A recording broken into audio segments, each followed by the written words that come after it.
حکیم صاحب، آپ نے ابھی ملٹھی کا ذکر کیا، تو ملٹھی عموماً استعمال کی جاتی ہے، خاص طور پہ جتنے بھی قرہ اکرام ہیں وہ بھی، اور جو دوسرا طبقہ ہے گلوکار حضرات بھی استعمال کرتے ہیں، اس کو ساتھ رکھتے ہیں۔ تو اس کے بنیادی کیا فوائد ہیں اور اس کا مین جو کردار ہے وہ کیا ہے؟ جی، آپ نے سوال کیا ملٹھی۔ ملٹھی بہت مشہور چیز ہے، طب یونانی میں اسے اصل السوس کہا جاتا ہے۔ تو یہ اس میں کوئی شک نہیں، ہمارے آباء و اجداد اکثر یہ استعمال کرتے رہے ہیں اور آج بھی یہ بہت زیادہ استعمال ہوتی ہے۔ یہ بیسیکلی فائدہ اس کا کیا ہے؟ لنگز کے لیے، پھپھڑوں کے لیے بڑی کمال کی چیز ہے، لیکن کثرت سے جو اس کا استعمال ہے وہ مضر بھی بنا دیتا ہے۔ یہ گردوں اور تیلی کے لیے نقصان دہ بھی ہے، ٹھیک ہے، لیکن اس کے فوائد چونکہ بہت زیادہ ہیں لنگز کے لیے، تو کھانسی کے لیے، نزلہ زکام کے لیے بہت زیادہ کثرت سے استعمال ہوتی ہے۔ تو یہ جب بھی استعمال کریں اس کا چھلکا اتار دینا چاہیے، تو اس کو مقشر کر کے استعمال کیا جائے تو اس کا رزلٹ بہت اچھا ہے۔ مقشر کا مطلب ہوتا ہے اوپر والا چھلکا اتار دیا جائے چھیل کے۔ تو اگر آپ اس کو ایسے بھی استعمال کرنا چاہیں تو اچھی طرح دھو لیں، دھو کے خشک کر لیں تو اس کو استعمال کر سکتے ہیں۔ یہ ایسی اللہ نے جڑی بوٹی بنائی ہے کہ اس کے اوپر جو سانپ ہے نا وہ بڑا عاشق ہے، سانپ کو یہ بہت زیادہ پسند ہے۔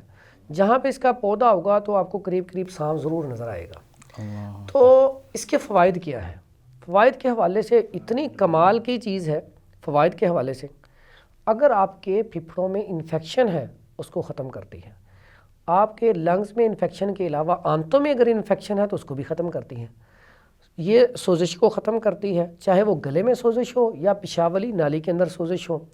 اگر پیشاب کے اندر جلن آ رہی ہے انفیکشن کی وجہ سے تو اس کو بھی یہ ٹھیک کرتی ہے۔ کئی عورتوں کو ڈیٹ ماہواری بہت زیادہ دن تک آتی رہتی ہے، اس کے لیے بھی اس کا پاؤڈر کر کے تو کیپسول بھر کے صبح شام کھلانا شروع کر دیں تو اس سے ان کا یہ والا مسئلہ حل ہو جاتا ہے۔ اسی طرح یہ مدر حیض بھی ہے اور مدر بول بھی ہے۔ مدر بول کہتے ہیں پیشاب آور، مدر حیض کہتے ہیں حیض کو جاری کرنے والی۔ اگر کہوے کی شکل میں پئیں گے تو شہد ملا کے تو ساتھ اس کی آپ گلے کیسو ملا لیں اور اجوائن ملا لیں، میتھرے ملا لیں تو پھر یہ مدر حیض ہو جائے گی، ٹھیک ہے۔ اس کے ساتھ ساتھ نزلہ زکام کے لیے بڑی کمال کی چیز ہے، کھانسی کے لیے بڑی زبردست چیز ہے۔ اس کا آپ پاؤڈر کریں، پاؤڈر کر کے شہد میں ملا کے استعمال شروع کر دیں تو یہ اس کے لیے بہت زبردست ہے، کھانسی کو فوراً رفع کرے گی۔ تو یعنی کہ اس کے فوائد میں پٹھوں کا کھچاؤ بھی اسی ملٹھی سے ٹھیک ہو جاتا ہے، اور بہت زیادہ جو کرونک ڈیزیز آ جاتی ہیں کہ آپ کا مسئلہ حل نہیں ہو رہا انفیکشن والا، تو اس کے لیے انفیکشن جہاں پہ بھی ہو آپ ہلدی کے ساتھ ملٹھی دونوں کا پاؤڈر بنا کے استعمال کرنا شروع کر دیں، ایک کیپسول روزانہ کا، تو الحمدللہ میں نے بڑے پیشنٹ دیکھے ہیں جن کا السر بھی ٹھیک ہو گیا ہے، ٹھیک ہے، السر کے ساتھ ساتھ کھانسی اور نزلہ زکام بھی ٹھیک ہو گیا ہے۔